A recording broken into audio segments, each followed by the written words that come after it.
welcome back mga kabarangay dito po sa ating Barangay New Zealand powered by Net Kapihan. Ako po inyong kaibigan sa Impapawid, ang inyong Kuya Rene, ang inyong Direk Rene dito po sa ating programa Barangay New Zealand Podcast. At nako, napaka-interesting na naman po ang ating Siyempre palagi naman interesting kasi talagang naghahanap po tayo ng magagandang mga kwento. Kwentuhan, chikahan po tayo dito sa Barangay New Zealand. At ito po ay isang, later ko lang nalaman na siya po isang guro. Siya po ay nagtuturo ng ECE, Early Childhood Education. At marami pa siyang ibang mga ganap. Pero pag-uusapan po natin ang kanyang, hindi naman hobby sports na to, yung paddling. No? So, ito po, pasok po natin sa stream ang ating panauhin, si Ana Rodriguez. Ana, hello, Ana. Hi! Good evening, Kuya Rene. It's nice to see you again. Okay, nice to see you also, Ana. At ito po, si Ana po ang Alon Dragon, isa sa mga founders po, no? Yes. A couple of weeks ago ay pinitsure po natin ang grupong Alon Dragon. So ngayon, solo lang si Ana kasi meron siyang magandang kwento So Ana, put into context, taga saan ka sa atin sa Pilipinas? Taga Paco, Manila po. Doon po ako lumaki. Okay. Yes. Doon sa yung sa may simbahan ng Paco ba yun? Malapit po kami doon sa simbahan. Oh. So doon ka rin nag-aral I suppose nung high school and college sa area na yon? Sa Taft area din po. Doon din po. La Salista ka ba? Sa Lasal ka ba? Saints ko po ako nung high school, grade school, high school, and then nung college, Philippine Normal po. Dahil talagang teacher. Philippine Normal tayo. So, sa PNU ka pala, anong major mo noon sa PNU? Early childhood po. Early childhood education. Early childhood na talaga. Minor in special ed. Oh, yun talaga yung yung gusto mo, Ana, maging guro? Yes. Nung high school ako, we were very active. The school also was very active in outreach activities. And then growing up as well, my family was very active in our church group. And then we would always have like missions or outreach activities as well. So there were a few instances na yung mga outreach activities namin, pupunta kami sa mga malapit sa mga tren, ilalim ng tren, tapos we would immerse ourselves into different communities as well. And then ang gagawin namin doon usually with yung sa school, magtuturo kami ng mga kids. So may program na every Saturday that you would go to those areas and help them out. Like either parang tuturuan mo yung mga bata or parang feeding program. Sa church naman namin for a time, we had a feeding program as well. And then I had to deal, like you get to see different kids as well. And ayun, parang doon namulat na, parang gusto ko itong ginagawa ko na nagtuturo, being with the kids, seeing how innocent and fun and curious they are. So, doon nag-start na gusto ko pala maging teacher. Maging teacher, oo. Gaano katagal ka nagturo sa atin sa Pilipinas, Ana? I think probably 5 years. 5 years din ako nagturo. 5 years. Bago ka nagturo sa ibang bansa. Mamaya, pag-usapan natin yan. Meron pala kaming something in common ni Ana. Kasi ako, taga Zamboanga ako, no? Pero yung elementary hanggang high school, yung eskwelahan namin parang branch kasi ang original name noon, Zamboanga Normal School. Tapos naging Zamboanga College, naging Zamboanga State College, hanggang sa ngayon Western Mindanao State University. No? So, connection natin sa normal. Kasi ano yun, 19 something. Actually, yung lola ko, isa sa mga umakyat tuloy. Pumunta siya sa Manila para to get some courses sa Philippine Normal, no? At premiadong teacher education institution kasi ang Philippine Normal, no? So, ang focus talaga is teacher education. Kaya, nice. First time ako maka-interview ng taga PNU. Usually, talaga po? Oo, usually mga taga-ibang eskwelahan na nagtuturo ng education. Kaya, Parehas pala tayong normal. normal tayo, hindi tayo abnormal na. Hindi tayo Yun nga ang abnormal. tawag sa amin. Kasi sa Zamboanga, so may mga ibang eskwelahan, no? So sa amin, tawag sa amin, mga normal yan, parang ganon. Ibig Oo. sabihin, taga-normal. Parang, Oo. taga-normal yan, o mga normal yan, parang ganon. Parehas din po sa amin noon. Parang, asan ka? Sa normal. Mga normal din kami. Kasi doon kayo sa Running joke. kanto ng Ayala Boulevard, tsaka ano to, yung Opo. Malapit sa City Taft, Hall. Taft Opo. Avenue, oo. Kasi nga, lingid sa kaalaman ni Ana at iba pang mga tagapakinig natin, ako medyo bad boy ako nung ako yung nag-aaral sa undergrad. Apat na universidad ako bago nakatapos. Isa dyan yung Adamson University, halos katabi ng Philippine Normal. But anyway, Opo. itong podcast, hindi ito tungkol sa akin, ito tungkol kay Ana. Dapat meron po kayo isa pang episode na tungkol sa ano yun. Kaya nga yung nung kausap ko sina Ana, no, yung grupo ng Alon Dragon, so na actually alam ko na, no, na meron pang ibang activity na ginagawa si Ana. So sabi ko, I will have a special yung kaming dalawa lang para maano natin makwento ng gusto. Pero after teaching 5 years sa Pilipinas, lumipat ka ng Singapore, am I correct? Doon ka nagturo? Yes. Nagturo po ako sa Singapore for another 7 years, but still in early childhood pa rin. Early childhood education, early childhood sector. 7 years and a few months. Okay. Yeah, matagal din. Oo. So, bago ka after ng Singapore and then you came to Aotearoa. Yun na ba yun? Yes. Opo. Straight from Singapore. Straight from To Singapore. Auckland. To Auckland, oo. So, gaano katagal na ka na nagtuturo dito sa atin? Sa Auckland New po, Zealand. I've been here since 2023. Latter part of 2023. So, wow. So, almost 1 year and a half. So, you have nearly 15 years teaching experience, ECE, parang trained and honed and, yun yung iyong focus. At hindi lang focus, I think, yun talaga yung gusto mo, Ana, di ba? Yung parang with kids and yung mga activities, ganun-ganon, no? Now, eto naman tungkol sa paddling, no? Yung pagpapaddle, no? Yung, ito nga, yung Alon Dragon. Pero prior to this, membro ka na or involved ka na dito sa paddling? Sa Pilipinas ba, involved ka na? Hindi po. Sa Singapore po ako nag-start. So nag-start, doon ko lang stinart yung Dragon Boat journey ko. Actually, it's funny thing was, I had a high school classmate nung nasa Philippines pa ako, nung nagtuturo pa ako sa Philippines. Inaaya na niya ako na mag-dragon boat. Tapos sa Manila Bay sila nagda-dragon boat. Tapos sabi ko pa nun, ayoko, lalaki yung braso ko, ayoko. Tapos lagi ako humihindi. Tapos funny enough, when I moved to Singapore, kami ng mga friends ko, parang maghanap ba ng ibang libangan kasi ano lang kami nung mga time na yon, party-party, inom-inom, parang ganun lagi yung weekends. Tapos parang nag-shift yung ano namin na do something active, more active or sporty. So we tried out for the Dragon Boat session. There was a newbie session or rookie session sa Singapore. I was with Filipino Dragons Singapore back then. So it was a Filipino expat team. So doon po ako nag-start. Tapos una pa parang pa-cute lang kami. Tapos maraming gwapo siguro, ano? Madaming mga borta, malalaki muscles.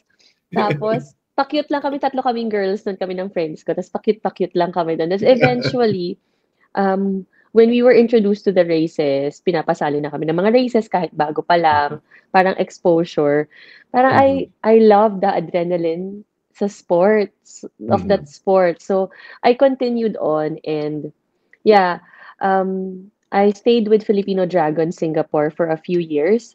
And then during the pandemic, I joined another team as well. It's Race to Share. It's a non-profit team that focused on kind of building the Filipino community, especially for the migrant workers, Filipino Mhm. migrant workers in Singapore na parang to use sports as, Mhm. alibangan for them Yes. during the weekend. So something meaningful for them to do. So I also paddled with them for one race, one Mhm. event, and then I moved with German Dragon Singapore, which was the German expat team. So Hmm. before moving here in So Auckland. talagang ano, yung from being pa-cute, naging acute na.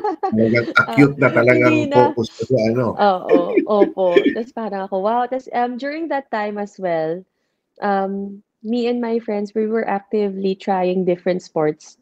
So Mhm. while doing Dragon Boat, we were also training for runs, yung mga 10 km run, 5 km run. Ah, I oo. would do individual swims like open water swim. So Mhm. 2 km, 5 km swims. Wow. And then also aquathlon. So it's like triathlon without the bike Mm. portion. So it's swim and run.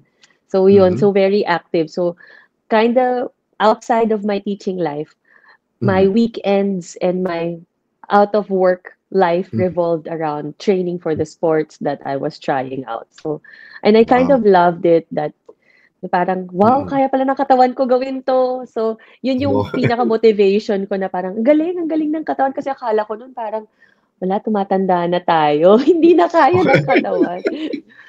Pero kaya pa pala, like, ang galing. Ipupush mo lang Mm. konti yung katawan mo, okay, parang, ang Mm. galing.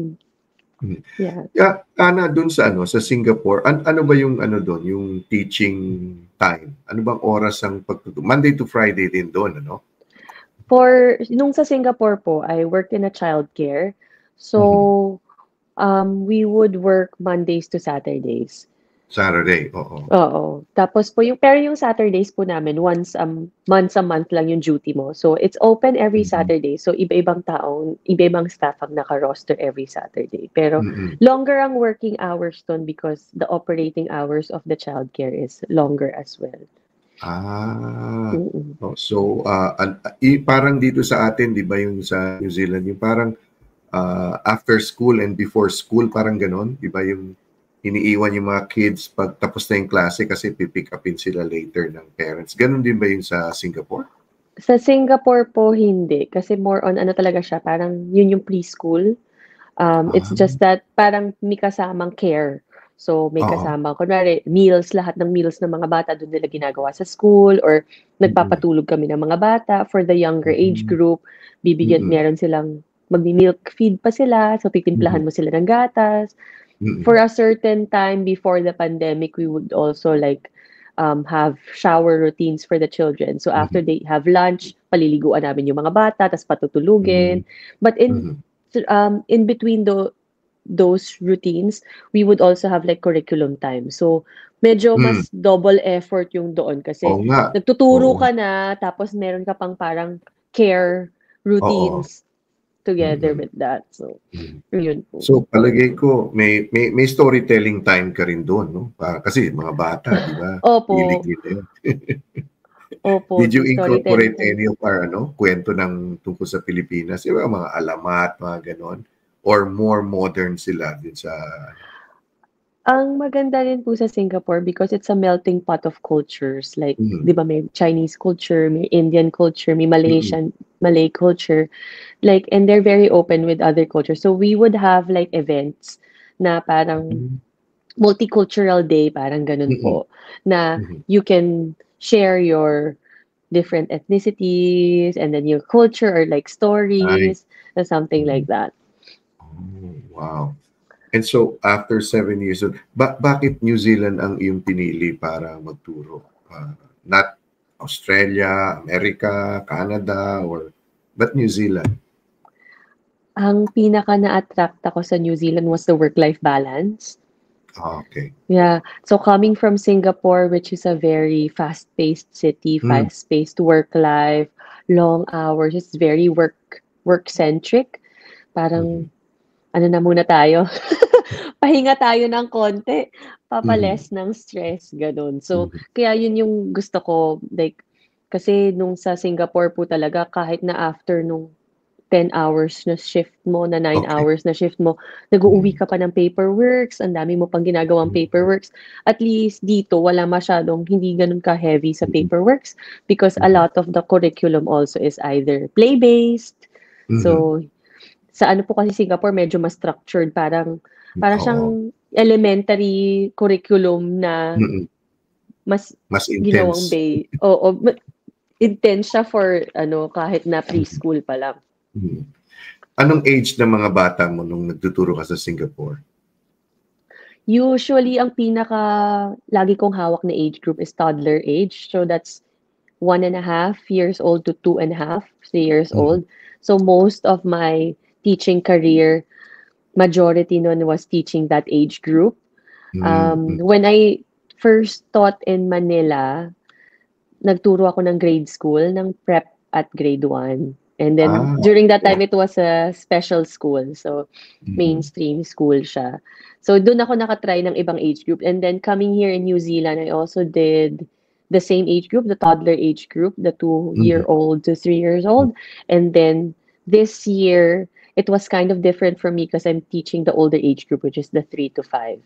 So, I get to experience different things, which is nice also, like trying to challenge myself and coming out of my comfort zone. But some of your older students, dati mo silang estudyante dito sa New Zealand, di ba? Ngayon, ano na sila, 5 years old na. So you're teaching them earlier also? Or bago sila? Sorry? Itong mga tinuturuan mong older ngayon, they were your students prior or mga bagong estudyante na ito? Bagong estudyante na po kasi lumipat po ako ng work this year. So, bagong estudyante naman to. So, nung pupunta ka na ng New Zealand, nagpa-paddling ka na sa Singapore, di ba? So, nung naisip mo punta ka ng New Zealand, naisip mo na ba or you read about, may mga nagpa-paddle din pala sa New Zealand, parang ganon? Actually po, akala ko, magre-retire na ako sa pagpapaddle.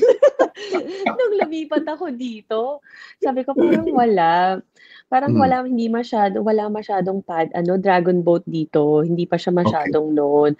Ang alam ko dito is Waka Ama or yung outrigger canoe, yung very popular dito.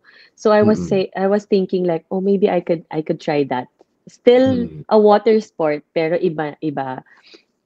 So, but then one of the Alon Dragon co-founder, Mel Rose, who I met in Singapore. We were teammates back in Singapore. So, nag-invite sa akin na may Dragon Boat team dito, so sali.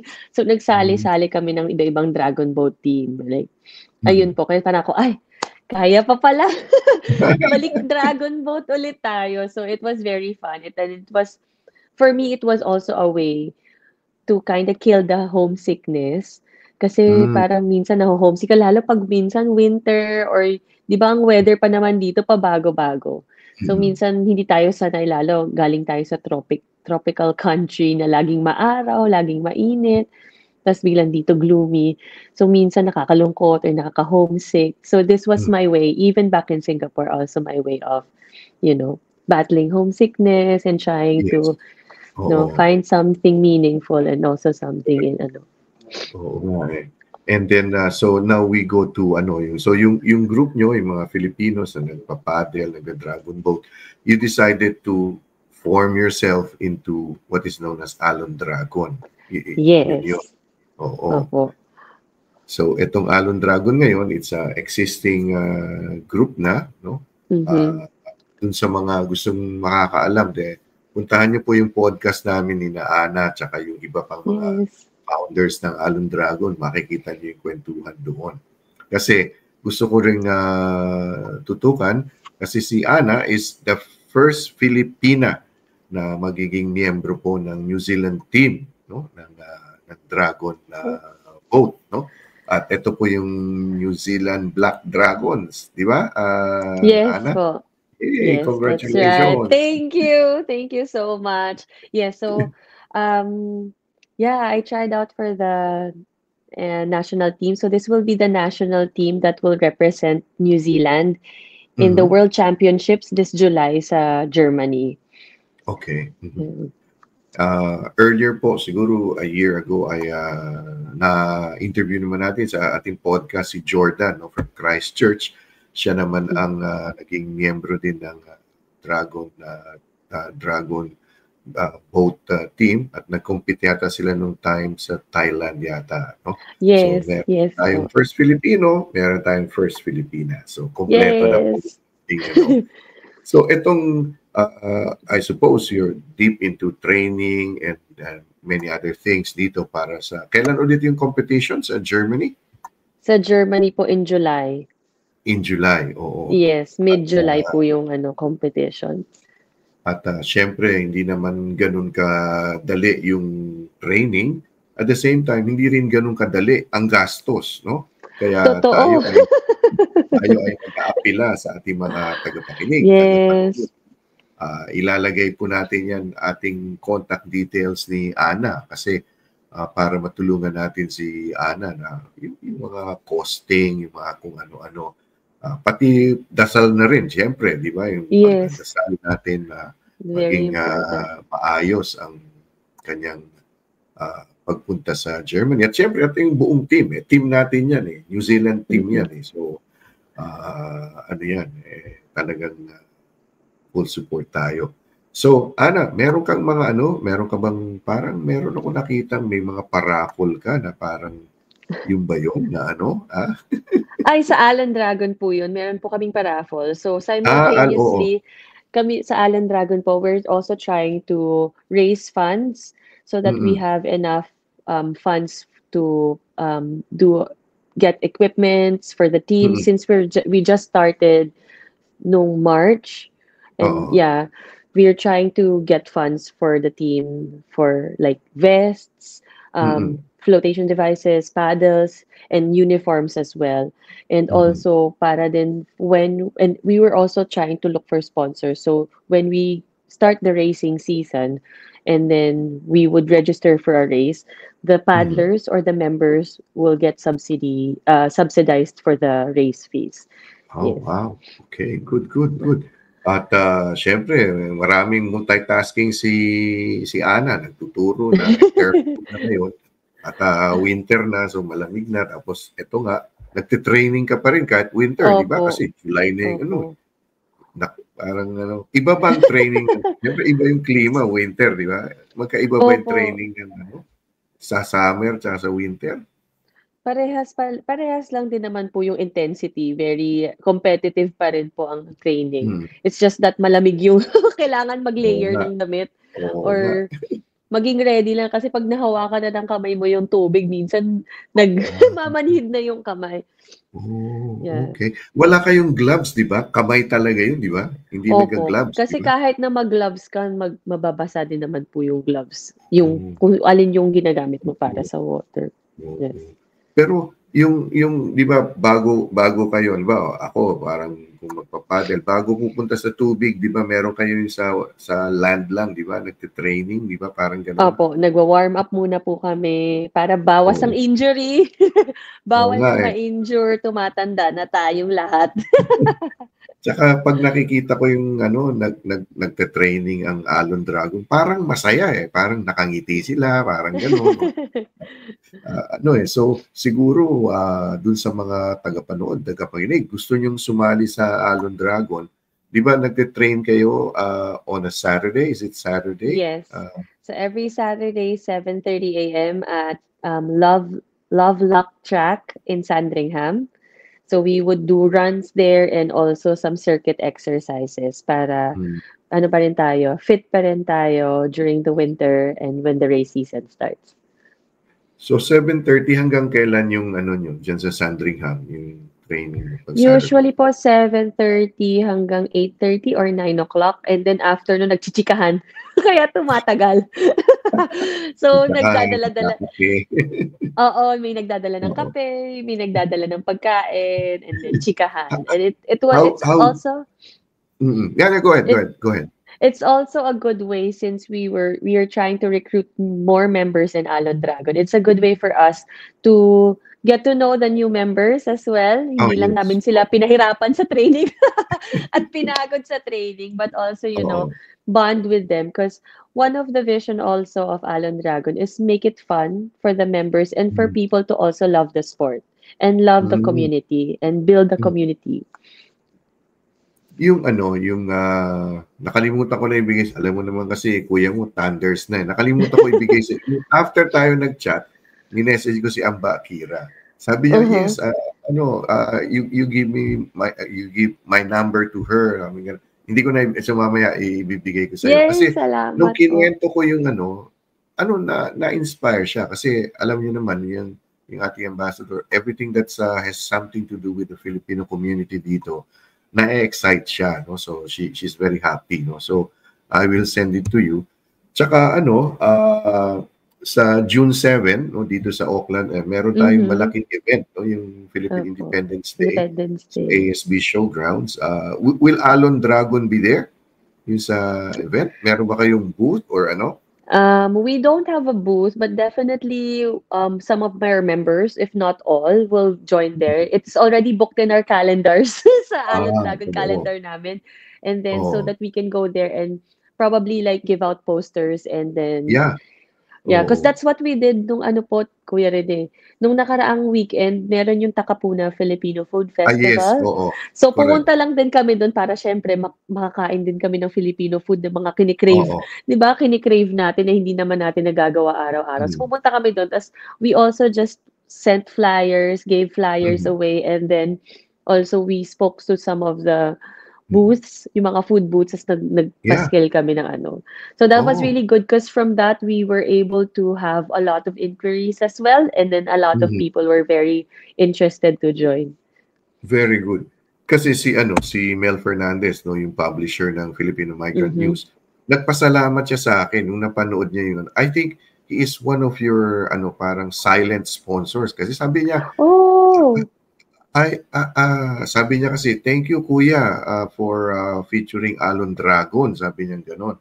So, and he is organizing itong Philippine Independence Day. Yes. Nandun din ako kasi may segment ako doon yung mga sumali sa Polyfest, no, yung winners, no, perform sila. So, magkikita-kita tayo doon. And also the ambassador, si Amba Akira, nandoon. So that will be a perfect time na definitely. Tayo lahat, no?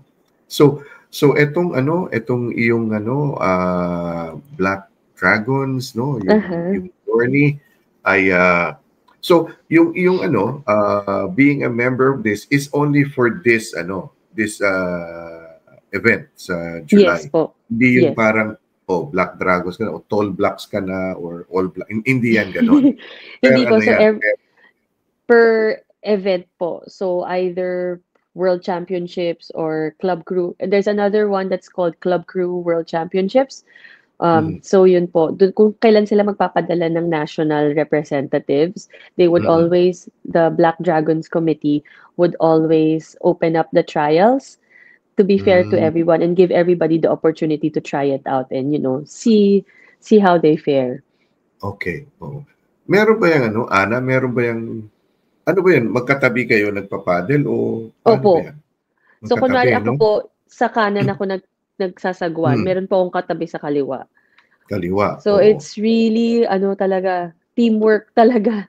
Kasi kailangan sabay-sabay synchronized kayo. Kung hindi po synchronized, hindi naman po aandar yung bangka na maayos. Tsaka yung isa, ang tigas niya gano'n. Ikaw naman parang, po. So, kailangan po talaga yun yung tinitraining. Ano tawag sa'yo? I mean, kasi ako, hindi ko naman pag basketball, may sentro, may guard, gano'n. Meron bang position yan? Yung sa... Meron po. Meron po. So, kunwari kung sino po yung nasa pinakaharap, ang tawag po sa atin, pacer. Pacer. So, yung pacer. Or dito, ang tawag nila strokes. So, ang pinakatrabaho ng pacer is, syempre, to set the pace of the race. So, silang magraramdam ng boat na kung bibilisan na ba yung pace, i-increase yung rate, or babagalan yung rate.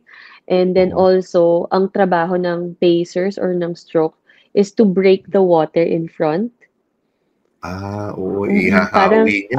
hahawiin na muna namin para mas magaan sa mga nasa likod.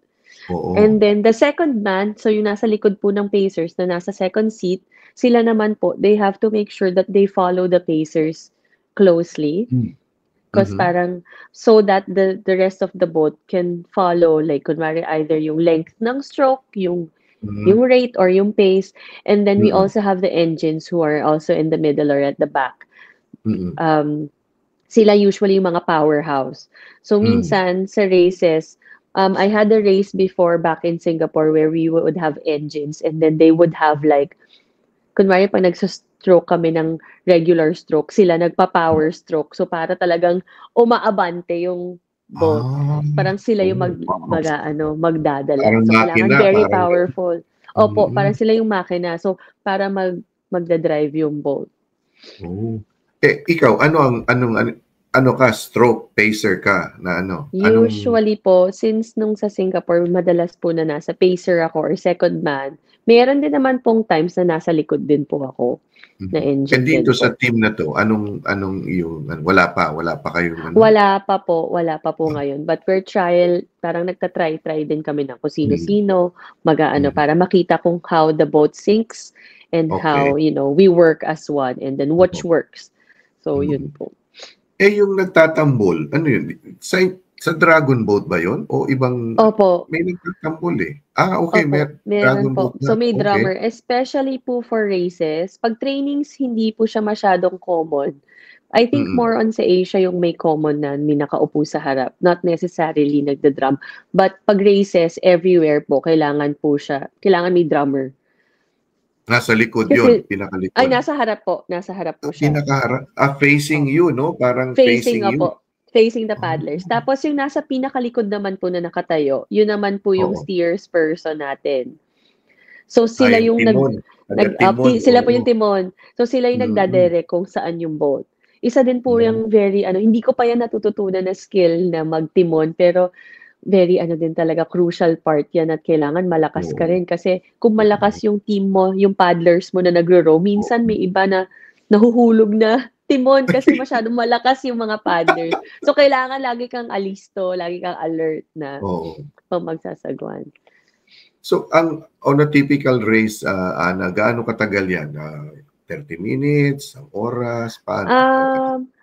Iba-iba po ang race distances. So, meron pong race distances na 100 meters, but usually po 200 meters, 500 meters na race. There would also be races na 1 kilometers or 2 kilometers. Ang longest race that I've done before was 10-kilometer race. So, that was like 51, 52 minutes of non-stop paddling and in a very competitive race. 50, 51, 52 minutes of continuous paddling. So, walang hintuan. Wow. So, halos isang oras kang nagsasagwan. Wow. Yun po. So, iba-iba po yung and then also, iba rin po, may tawag po kaming race progression. So, bawat event po or bawat karera, iba-iba po ang race progression. In some countries po, meron tayong parang qualifying heats or elimination heats. So, lahat ng mga teams magkakarera. Tapos, kung sino po, kunwari, usually in one heat, may mga 4 to 6 teams. Tapos, kunwari, kung sino yung top team doon sa heat na yon, sila magpo-progress to the next round, to either semifinals, and then, so ganun po. So, iba-iba po ang race progressions sa iba't iba pong race event. So, meron pong ganun na qualifying heats, tapos ang next na, pag nag-qualify ka, semifinals, then grand finals. Meron naman po, dito po sa New Zealand, ang very common po na race progression is, everybody gets 2 rounds of racing. So, 1 round you compete with 4 or 5 other teams, and then, ito total yung time mo sa both rounds, and then sino yung pinaka mabibilis that will qualify for the semifinals or the grand finals.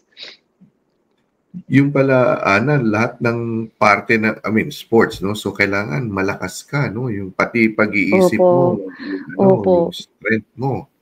Pati yung paa, di ba? Kasi, di ba, pag ano kayo, parang maano ng yun sa paa and everything. Tama Wow. po yun. Alam mo, Kuya Rene, ang pinaka-misconception about dragon boating is that it's a sport that only uses arms. But Mm, actually, it's a sport that uses the whole body. Kasi hindi mm, nakikita ng mga tao na hindi lang siya kamay eh. Kasi pag mm, ginawa mo lang ng braso mo, mapapagod din yung braso mo. So it uses like your larger muscle group. So yung upper body, buong upper body yan.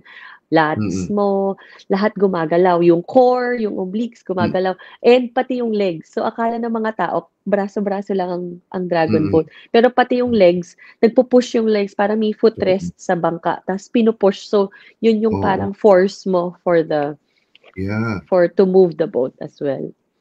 Now, dun sa mga nanonood, nakikinig sa atin, gusto nila sumali sa Dragon Boat o sa Alon Dragon, ano yung pinaka-age, no? Yung pinaka-bata na pwede, tsaka pinaka-matanda, kagaya ko, kung pwede pa, yung mga ganon. Mhm. Sa Allen Dragon po, and I think any teams here in Auckland, under Auckland Dragon Boat Association, pwede pong mag-join any age. But if you're, I think for the minors, I'm not, I think 15, basta kailangan po may consent from the Okay. parents. Yeah. But then we're open also to all ages and all fitness levels as well. We Hmm. have a lot of members who just started paddling a few months ago and they have been competing and already had podium finishes or had medals in the last races. Wow, very good. Ano nga yung Facebook page nyo para dun sa mga gustong sumali? Alon Dragon Philippines ba yun? Parang Yes, Alon Dragon Philippines po. one So word lang yun, we ano? Or for three? our 3 words po. Three words. And Okay. then sa ano naman po Instagram, it's the same po Alon Dragon Philippines and TikTok as well. TikTok, oo. Ito yun, ano? Yan? Yun ba yun? Z po yung last Z letter. pala, Parang Z. Oo. Filipinos in NZ. Oo, oo. So may TikTok din. Ano yung nasa Opo. TikTok? Ano yung nasa TikTok? Parang mga fun content lang po, mga sayaw-sayaw, yun yung puro sa TikTok. Hmm, If you want more information about it, you can head over to our Facebook account, Alon Dragon Philippines, for that. It says most of everything, like our vision, our mission, who the members are. We started posting paddler profiles so that you also get to know, the people also get to know who are the co-founders and who are the current members of Alon Dragon Philippines. that's good. Good. Ito, Alon Dragon Philippines. Yes, FB, that's correct. IG, TikTok. Later on, may YouTube na rin yan para yung Sana nga po. lahat covered. No? So, Ana, maraming salamat, no? At giving this opportunity. Good luck sa sa yung journey as a New Zealand Black Dragon habang nagka-training ka for July. At suportahan po natin si Ana, no, sa mga bigay po ako mamaya dito sa natin sa programa natin yung mga contact details, no, yung sino gusto mag-donate, yung tulungan natin si Ana.